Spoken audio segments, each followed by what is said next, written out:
I want to tell you my story to position myself within the system of colonization and capitalism that surrounds us. A system built on the devaluation and domination of black and brown bodies. The bodies of hundreds of missing and murdered Indigenous women in Canada. The bodies of the poor. The bodies of my ancestors. In that system I was born. In that system I live in the margins. In the book Feminism for Real, Shanga Tagore discusses Indigenous feminism as filling the gap. Some of us have lived our lives in the gap. This gap is where we were born, how we were displaced from our homes or removed from our histories. The gap is where we were forced to forget our languages, our traditions, and our cultures. In this gap, we love and express ourselves in ways that don't fit into neat categories, but instead shake the grip that rigid boundaries have upon our world and our lives. Look at this gap, acknowledge it, notice it, value it, and you'll see the complex and varied ways in which we fight, challenge, survive, celebrate, and love fiercely, even when indulged in a system that enforces our separation from ourselves and our spirits. Unfortunately, that gap swallows some of us. I'm here this weekend not alone, but carrying the stories and lives of thousands of sisters and brothers of Turtle Island who didn't make it this far, those who struggle every day back home. That is who I'm accountable to, first and foremost and forever. Now I'll give you a bit of context to the situation that I live in, which is Canada. Americans and Canadians alike, I've found, have this idea of Canada as an innocent, peace-loving, environment-protecting, socialist utopia. And I'm here right now to destroy that myth. Our government is run by Harper and the Conservative Party of Canada, who were re-elected last year amid serious allegations of electoral fraud, and one of their main campaign goals being pushing Keystone XL through Indigenous lands. Our lands are being taken to be used for resource development, and to get to the oil-rich lands, they need to move our families out of the way. Whether in urban areas or reservations, our people live in poverty and often without access to adequate health care. Our children do not receive the same quality of education as other Canadians. We're hugely overrepresented in prison populations and underrepresented in universities. Along with that is the problem of racism, stereotypes, which is a daily occurrence for Indigenous people in Canada. This has resulted in high rates of suicide. There's a problem when the majority view of a group of humans is whose genocide that they orchestrated is nothing more than fodder for sports team mascots, or as an RCMP officer said in Saskatchewan earlier this week, drunk, uneducated animals. The intent of Idle No More is to serve as a grassroots resistance and counter to these dehumanizing narratives. We do this through organizing rallies and teach-ins, blockades, letter writing campaigns, and encouraging ceremonies and other actions in solidarity. The point of Idle No More isn't to stop one bill or one government, one politician, because there'll always be another one after that one. The fight is bigger than that. The point of Idle No More is to draw awareness to the legacy of colonial and paternalistic government policies by the Canadian government and colonial governments worldwide. Indigenous women are on the front lines of resistance.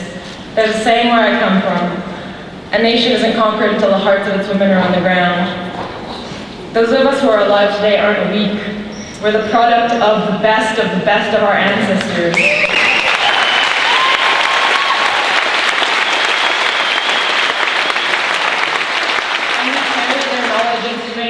In our words, in our actions, in our ceremonies, and in the courage it takes to get out of bed in the morning. The courage that you need when you know you're here, despite centuries of efforts to destroy you. We are still here.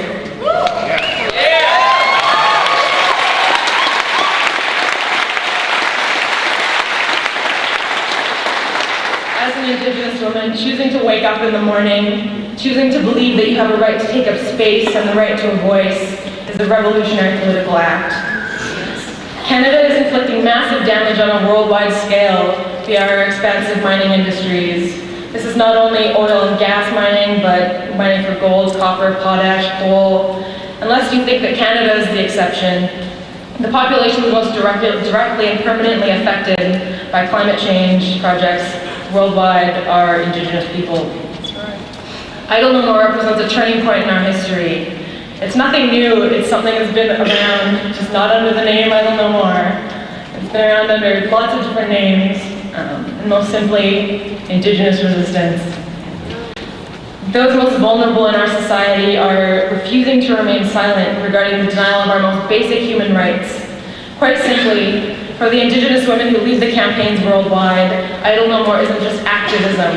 It's a fight for survival and a demand for more than just bare life. These people don't identify as activists. I found that the elders have been working in their communities for longer than I've been alive. Because the idea to them of stopping fighting, of not pushing back, is absurd. They're protecting their families. They're protectors, not protesters. Canada has become one of the wealthiest nations on the planet by exploiting the lands and resources of Indigenous peoples displaced and oppressed. If we're concerned about land, air, water, animals, we need to be concerned about social justice worldwide, because we cannot excuse the ignorance of Indigenous issues. These two things are inextricably linked. Justice cannot exist where we fail to acknowledge fundamental differences in worldview that have led to the situation we have today, where it seems we cannot conceive of a society without incredible inequality.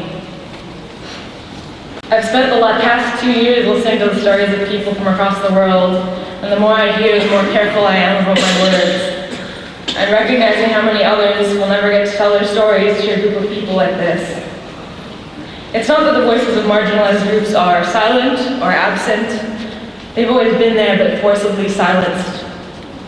So now more than anything, we need to learn to listen to those who are living the realities of environmental racism and genocide, of gendered violence, and remember that violence on the land is directly related to violence in the bodies of Indigenous people and of Indigenous women.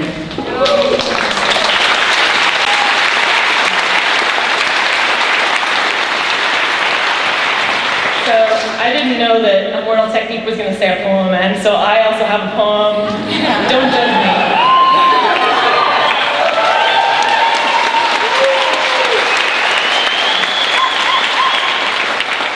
I read this poem in Saskatoon a few weeks ago at our rally in support of Palestine.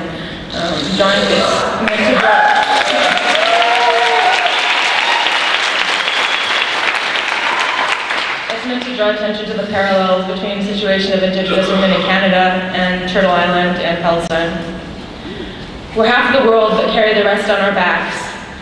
But what can I know about your life, living so far away? Let me try. You and me, we know violence. We share a history of being removed, moved again from our homes. We've shared sleepless nights remembering the stories they tried to take from us and trying to recall the ones they did.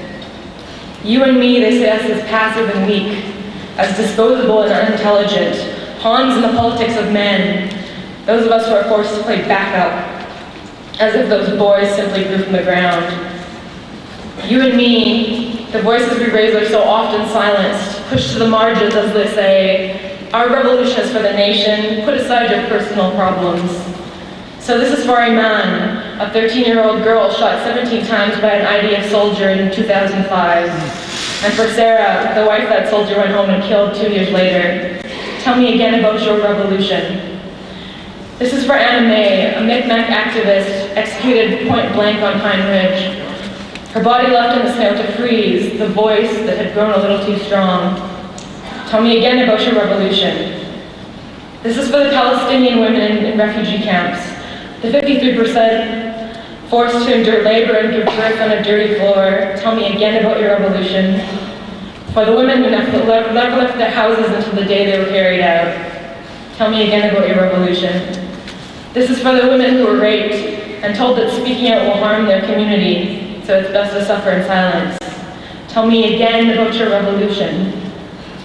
We're the ones they run over on their way to the marches, but you and me, we're the ones who hold it down at home, because we know that even with guns going off in the background, Hebron via 20th Street in Harlem, children have to be fed.